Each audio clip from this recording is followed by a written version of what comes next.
খবর শুনছেন দিনাজপুর সংবাদ চ্যানেল থেকে। আজ জানাবো পশ্চিমবঙ্গ দেশ বিদেশের বাছাই করা গুরুত্বপূর্ণ তাজা সংবাদ।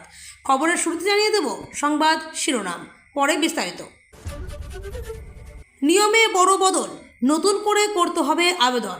জেনে নিন বেকার ভাতার জন্য কি কি নথি প্রয়োজন। স্কুল কলেজে অনির্দিষ্টকালের জন্য ছুটি ঘোষণা সরকারের, অঙ্গনওয়াড়ি কেন্দ্রও বন্ধ থাকবে।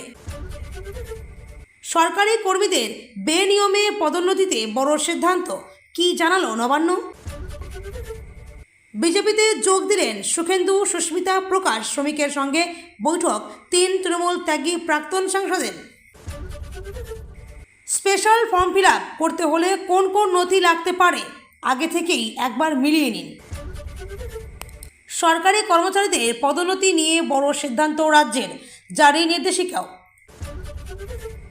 এবার কি পেট্রোল মিলবে 82 টাকা লিটার? বিশ্ববাজারে দাম কমলেও কেন দাম 102 টাকা? কেজরিওয়ালের দাবিতে শোরগোল দেশে। চারদিক থেকে বেরিয়ে পড়ছে বিষধর গোখরো, ঢুকে পড়ছে বাড়িতে প্রায় 900 সাপ, হলোটা কি? বিজেপিতে যোগ দিলেন সুখেন্দু সুস্মিতা প্রকাশ, দুর্নীতি মুক্তদের আগে পাশে চেয়েছি, শ্রমিকের মুখে ফের ভালো তৃণমূল তথ্য। ডোমকলে আবারও সিপিএমের বড় সাফল্য, এলাকা জুড়ে জয়ের উচ্ছ্বাস বামেদের। গ্রুপ সি গ্রুপ ডির এই কর্মীদের পদোন্নতি নিয়ে বড় সিদ্ধান্ত, এইসব কর্মীদের পাশ করতেই হবে এই পরীক্ষা।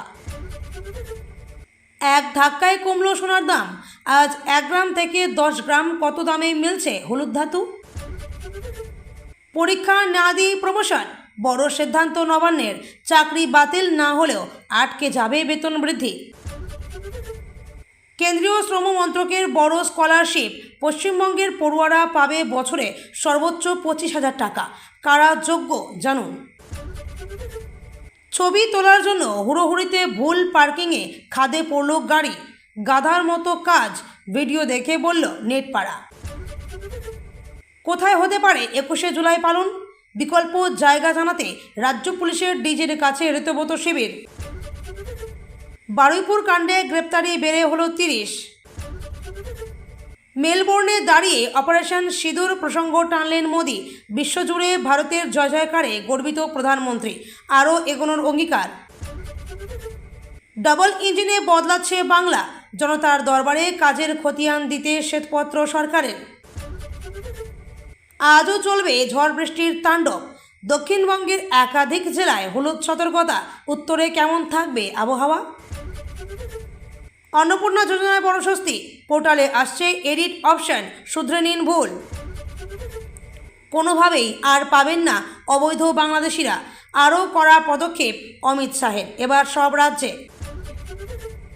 নবান্নের শুভেন্দু সাক্ষাতে শিল্পপতি সঞ্জীব গোয়েঙ্কা, রাজ্যের বিপুল বিনিয়োগের আশ্বাস। মায়ের চেয়ে মাসির দরদ বেশি, এদের মাথায় ডিম ভাঙন, বারুইপুরে এনকাউন্টারের পরেই দিলীপের নিশানায় খাড়া। সবজি সেদ্ধ করার পর সেই জল কি ফেলে দেওয়া উচিত?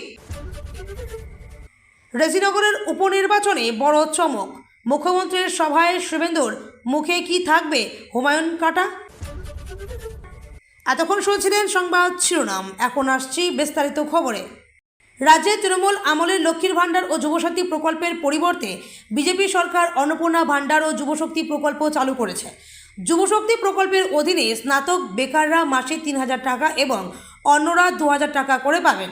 আবেদন করতে কী কী নথি প্রয়োজন? তৃণমূল আমলে চালু থাকা জনপ্রিয় ভাতার মধ্যে ছিল লক্ষ্মীর ভাণ্ডার ও যুবসাথী। এই দুই ভাতা বাবদ মিলতে 1500 টাকা করে। রাজ্যের লক্ষ লক্ষ মানুষ এই ভাতার সুবিধা পেয়েছেন। লক্ষ্মীর ভাণ্ডার ছিল রাজ্যের মহিলাদের জন্য আর যুবসাথী ছিল বেকার যুবকদের জন্য। বিজেপি ক্ষমতায় আসার পর এই দুই ভাতা বদলে এনেছে অন্নপূর্ণা ভাণ্ডার ও যুবশক্তি। অন্নপূর্ণা ভাণ্ডার বাবদ দেওয়া হচ্ছে 3,000 টাকা করে, আর যুবশক্তি বাবদ দেওয়া হবে 3,000। সদ্য যুবশক্তি নিয়ে বড় ঘোষণা করল সরকার। বাজেটে বলা হয়েছিল স্নাতক বেকার যুবকেরা পাবেন 3,000, যাদের শিক্ষাগত যোগ্যতা স্নাতকের কম তারা পাবেন 2,000 টাকা। এবার সরকারের পক্ষ থেকে জানানো হয়েছে অক্টোবরেই চালু হবে এই ভাতা। জানা যাচ্ছে বেকার ভাতার সুবিধা পেতে হলে নতুন করে করতে হবে আবেদন। জেনে নিন আবেদন করতে কী কী নথি প্রয়োজন। এবার আবেদন করতে হলে আবেদনকারীর ছবি, ভোটার কার্ড, আধার কার্ড, বার্থ সার্টিফিকেট, মাধ্যমিক পরীক্ষার অ্যাডমিট কার্ড, ব্যাংক অ্যাকাউন্টের ডিটেলস, শিক্ষাগত যোগ্যতার শংসাপত্র প্রয়োজন। জানা গিয়েছে খুব শীঘ্রই শুরু হবে আবেদন প্রক্রিয়া। যুবশক্তি ভরসা প্রকল্পের দ্বারা প্রতি মাসে বেকার যুবক যুবতীদের আর্থিক সহায়তা করা হবে। ব্যাংক অ্যাকাউন্টে ঢুকবে টাকা।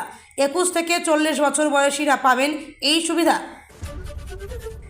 এই ছুটির নির্দেশ সরকারি ও বেসরকারি উভয় ধরনের স্কুলের ক্ষেত্রে প্রযোজ্য। এছাড়া বেশ কিছু জেলায় অঙ্গনওয়াড়ি কেন্দ্র, কলেজ ও বৃত্তিমূলক শিক্ষা প্রতিষ্ঠানও বন্ধ রাখা হয়েছে। বৃহস্পতিবার ভারতের বিভিন্ন প্রান্তে ভারী বৃষ্টিপাত স্বাভাবিক জনজীবন ব্যাহত হয়েছে। এর ফলে উত্তরাখণ্ড, উত্তরপ্রদেশ, কেরালা ও মহারাষ্ট্রের জেলা প্রশাসন স্কুল ও অন্যান্য শিক্ষা প্রতিষ্ঠান বন্ধ রাখার নির্দেশ দিয়েছে। আবহাওয়া দপ্তর বিভিন্ন অঞ্চলে ভারী বৃষ্টির সতর্কতা জারি করার পর এই সিদ্ধান্ত নেওয়া হয়েছে। স্থানীয় কর্তৃপক্ষ সতর্কতামূলক ব্যবস্থা হিসেবে ক্লাস স্থগিত রাখার পথ বেছে নিয়েছে। এই ছুটির নির্দেশ সরকারি ও বেসরকারি উভয় ধরনের স্কুলের ক্ষেত্রে প্রযোজ্য। এছাড়া বেশ কিছু জেলায় অঙ্গনওয়াড়ি কেন্দ্র, কলেজ ও বৃত্তিমূলক শিক্ষা প্রতিষ্ঠানও বন্ধ রাখা হয়েছে।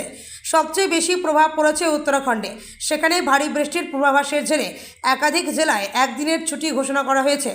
দেরাদুনে ভারী থেকে অতি ভারী বৃষ্টির জন্য অরেঞ্জ অ্যালার্ট জারি করার পর প্রথম থেকে দ্বাদশ শ্রেণী পর্যন্ত সমস্ত সরকারি সাহায্যপ্রাপ্ত ও বেসরকারি স্কুল ও অঙ্গনওয়াড়ি কেন্দ্র বন্ধ রাখার নির্দেশ দেওয়া হয়েছে। নৈনিতাল, উধম সিং নগর, আলমোড়া, তেহরি এবং হরিদ্বারেও একই ধরনের নির্দেশ জারি করা হয়েছে। এসব জেলায় শিক্ষার্থীদের নিরাপত্তাকেই স্কুল বন্ধ রাখার প্রধান কারণ হিসেবে উল্লেখ করেছে প্রশাসন। রাজ্য সরকারের গ্রুপ সি এবং গ্রুপ ডি কর্মীদের পদোন্নতি কিভাবে হয়েছে সেদিকে কড়া নজর নবান্নের। পরীক্ষা না দিয়ে কিংবা বেনিয়মে প্রশাসনের ক্ষেত্রে নজিরবিহীন সিদ্ধান্ত।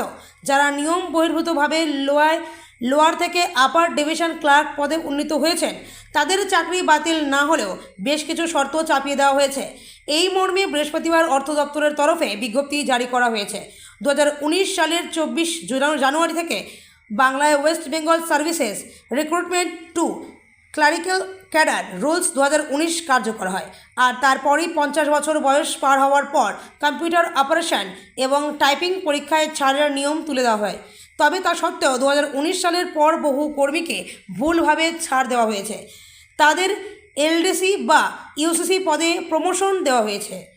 ক্ষমতার পালাবদলের পর নয়া নির্দেশিকা জারি করল নবান্ন। নয়া নির্দেশিকায় স্পষ্ট জানানো হয়েছে, নিয়ম বহির্ভূতভাবে যাদের পদোন্নতি হয়েছে তাদের সরাসরি পুরনো পদে নামিয়ে দেওয়া হবে না কিংবা বেতন কাটা হবে না। তবে আপাতত বর্তমান পদগুলিকে এক্স ক্যাডার পোস্ট হিসাবে গণ্য হবে। ওই কর্মীকে Netaji Subhash administrative training institute বা NSATI এর অধীনে কম্পিউটার অপারেশন ও টাইপিং পরীক্ষা দিতে হবে। তাতে পাশও করতে হবে। যতদিন না কর্মীরা পাশ করছেন ততদিন তাদের আর নতুন করে বেতন বৃদ্ধি হবে না। পরীক্ষায় পাশ করলেই বাড়বে বেতন। বিধানসভা নির্বাচনে তৃণমূল কংগ্রেসের নজিরবিহীন ভরাডুবির পর এবার বাংলার রাজনীতিতে সবচেয়ে বড় ও অভাবনীয় মহাধস। তৃণমূল সুপ্রিমো মমতা বন্দ্যোপাধ্যায়ের একনায়কতন্ত্র ও নেতৃত্ব নিয়ে প্রকাশ্য ক্ষোভ উগরে দিয়ে কিছুদিন আগেই রাজ্যসভার সাংসদ পদ থেকে ইস্তফা দিয়েছিলেন বর্ষিয়ান রাজনীতিবিদ সুখেন্দু শেখর রায়।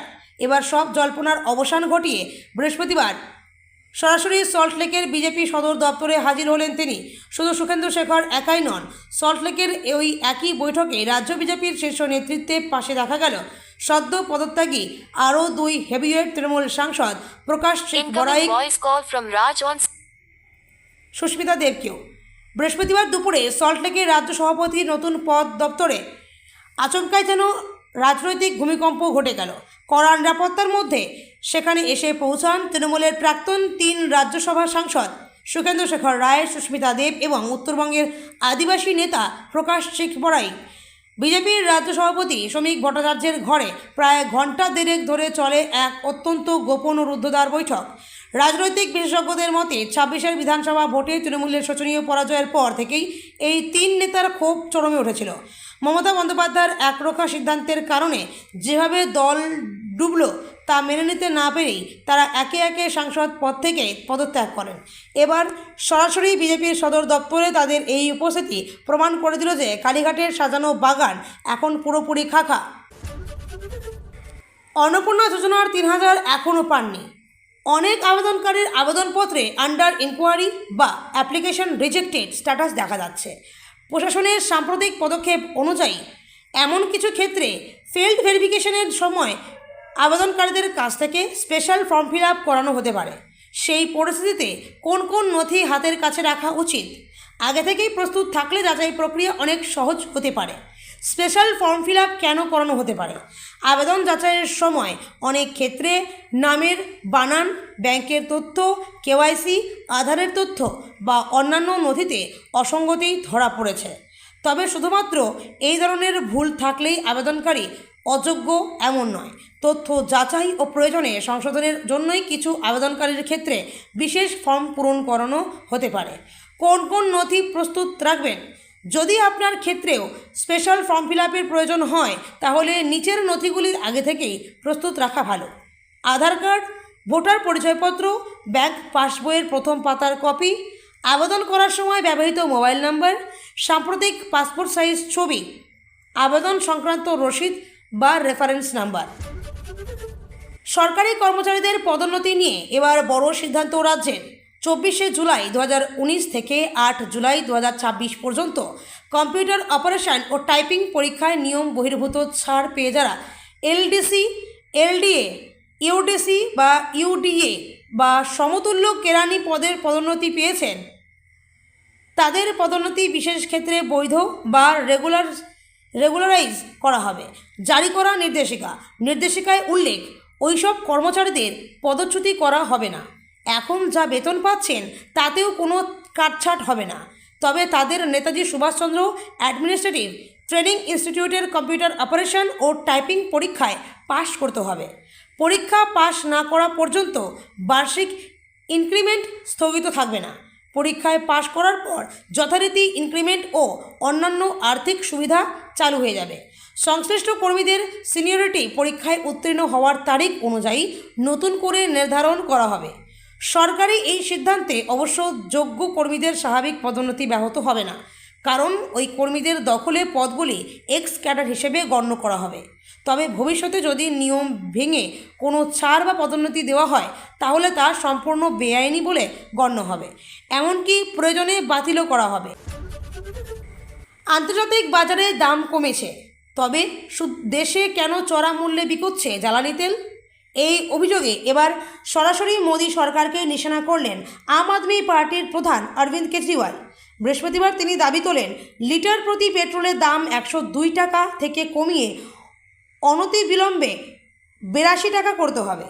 একই সঙ্গে ডিজেলের দাম কমানোর পক্ষেও সওয়াল করেন তিনি। আপ শিবিরের অভিযোগ, বিশ্ববাজারের তেলের দাম কম থাকা সত্ত্বেও সাধারণ মানুষকে তার সুবিধা দিচ্ছে না তেল সংস্থাগুলি। কেজরিওয়ালের স্পষ্ট কথা, পেট্রোলের দাম 102 টাকার বদলে লিটার প্রতি 82 টাকা হওয়া উচিত। ডিজেলের দামও কমানো দরকার। আন্তর্জাতিক বাজারে তেলের দাম কমলে দেশের মানুষ কেন তার সুফল পাবে না, সেই প্রশ্নও তোলেন তিনি। আপ সুপ্রিমোর দাবি, 2014 সালের পর থেকে বিশ্ববাজারে অন্তত 6 বার অপরিশোধিত তেলের দাম কমেছে, কিন্তু ভারতে সেই অনুপাতে জ্বালানির দাম কমানো হয়নি। কেন্দ্রের উদ্দেশ্যে তার সরাসরি প্রশ্ন, এই দীর্ঘ সময়ে তেল সংস্থাগুলো যে বিপুল অঙ্কের বাম্পার মুনাফা করল তা গেল কোথায়? কেজরিওয়াল মনে করেন, পেট্রোল ও ডিজেলের দাম কমলে দেশের চড়া মূল্যবৃদ্ধি এক ধাক্কায় অনেকটাই কমবে। ফলে সাধারণ মধ্যবিত্ত পরিবার থেকে শুরু করে ব্যবসায়ী সবাই স্বস্তি পাবে। আমজনতার পকেট কেটে তেল সংস্থাগুলিকে এভাবে মুনাফা লোটার সুযোগ করে দেওয়ার জন্য তিনি কেন্দ্রকে কাঠগড়ায় তোলেন। আম আদমি পার্টির এই আক্রমণের মুখে অবশ্য উল্টো যুক্তি খাড়া করেছেন কেন্দ্রীয় পেট্রোল মন্ত্রী হরদীপ সিং পুরী। চলতি সপ্তাহের শুরুতেই তিনি সাফ জানিয়ে দেন, আন্তর্জাতিক বাজারে তেলের দাম গত 4 মাসের মধ্যে সবচেয়ে নিচে নামলেও ভারতে এখনই পেট্রোল ডিজেল সস্তা হওয়ার কোনো সম্ভাবনা নেই। কেন্দ্রীয় মন্ত্রীর দাবি, পশ্চিম এশিয়া সংকটের সময়ে যে চড়া দামে অপরিশোধিত তেল কেনা হয়েছিল, রাষ্ট্রায়ত্ত তেল সংস্থাগুলি এখনও সেই তেলই বিকোচ্ছে। প্রবল বৃষ্টি ও ঘূর্ণিঝড়ের জেরে দক্ষিণ চীনের গুয়াংসি প্রদেশে ভয়াবহ বন্যা পরিস্থিতির সৃষ্টি হয়েছে। ঝড়ে নদীর জল বেড়ে যাওয়ায় বিস্তীর্ণ এলাকা প্লাবিত হয়েছে। এরই মধ্যে ঘটে গেল আরও এক চাঞ্চল্যকর ঘটনা। বন্যার জলে ভেসে গিয়ে একটি সাপের খামার থেকে পালিয়ে যায় প্রায় 800 থেকে 900টি সাপ। ফলে আতঙ্ক ছড়িয়েছে স্থানীয় বাসিন্দাদের মধ্যে। জানা গিয়েছে, গুয়াংসির হেংঝো শহরের কাছে অবস্থিত একটি স্নেক ব্রিডিং ফার্মে বন্যার জল ঢুকে পড়ে। প্রবল স্রোতে খামারের বেড়া, খাঁচা ও নিরাপত্তা ব্যবস্থা ভেঙে যায়। এরপরে সাপগুলি আশপাশের গ্রাম, কৃষিজমি এবং বাড়িঘরে ছড়িয়ে পড়ে। স্থানীয় প্রশাসন সঙ্গে সঙ্গেই সতর্কতা জারি করেছে। জরুরি পরিষেবা, পুলিশ এবং স্বেচ্ছাসেবকদের নিয়ে বিশেষ উদ্ধারকারী দল গঠন করা হয়েছে। তারা জাল, লম্বা লাঠি ও বিশেষ সরঞ্জামের সাহায্যে সাপ ধরার কাজ চালাচ্ছেন।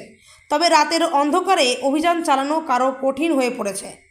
কর্তৃপক্ষ জানিয়েছে, পালিয়ে যাওয়া অধিকাংশ সাপ বিষহীন হলেও তাদের মধ্যে বিষধর কোবরাও রয়েছে। ইতিমধ্যেই সাপের কামড়ে অন্তত একজন আহত হয়েছেন। তাকে হাসপাতালে ভর্তি করা হয়েছে এবং তার অবস্থা স্থিতিশীল বলে জানা গিয়েছে। অন্যদিকে ঘূর্ণিঝড় ও বন্যায় গুয়াংশিতে ব্যাপক ক্ষয়ক্ষতি হয়েছে। সরকারি তথ্য অনুযায়ী 6 জনের মৃত্যু হয়েছে, 11 জন নিখোঁজ এবং প্রায় 1,30,000 মানুষ গৃহহীন হয়েছেন। হাজার হাজার হেক্টর কৃষিজমি জলের তলায় চলে গেছে। বহু মানুষ এখন ত্রাণ শিবিরে আশ্রয় নিয়েছেন। এই ঘটনার পর স্নেক ফার্মগুলি নিরাপত্তা ব্যবস্থা নিয়ে নতুন করে প্রশ্ন উঠেছে। 3 জনের যোগদানের পর জোরালো হচ্ছে জল্পনা। তবে কি এবার এই 3 জনকে পশ্চিমবঙ্গ থেকে রাজ্যসভায় পাঠাবে বিজেপি? শ্রমিক যদিও তা স্পষ্ট করেননি। জল্পনা জিইয়ে রেখে বলেন, চর্চা চলুক না। শ্রমিক ভট্টাচার্যের হাত থেকে বিজেপির পতাকা তুলে নিলেন সুস্মিতা দেব, সুখেন্দু শেখর রায়, প্রকাশ শেখ বড়াইক। বিজেপিতে যোগ দিলেন প্রাক্তন 3 তৃণমূল সাংসদ সুখেন্দু শেখর রায়, সুস্মিতা দেব, প্রকাশ শেখ বড়াইক। বৃহস্পতিবার সল্টলেকে বিজেপির দপ্তরে দলের রাজ্য সভাপতি শ্রমিক ভট্টাচার্যের উপস্থিতি দলীয় পতাকা হাতে তুলে নেন রাজ্যসভার প্রাক্তন 3 সাংসদ। তারপরেই শ্রমিক জানিয়ে দেন, এই যোগদান ব্যতিক্রমী ঘটনা। তবে তৃণমূল নেতাকর্মীদের যোগদান করানোর বিষয়ে যে নীতি তাদের ছিল তা থেকে কোনো মতেই বিচ্যুতি নয়। তিনি স্পষ্ট বলেন, তৃণমূলে থেকে যারা দুর্নীতি করেননি তাদের আগেই পাশে চেয়েছে বিজেপি। রাজ্যসভার 3 আসনে নির্বাচনের বিজ্ঞপ্তি জারির পরের দিন বৃহস্পতিবার সুখেন্দু শেখরদের এই যোগদানের পরেই জোরালো হচ্ছে জল্পনা। তবে কি এবার এই 3 জনকে পশ্চিমবঙ্গ থেকে রাজ্যসভায় পাঠাবে বিজেপি?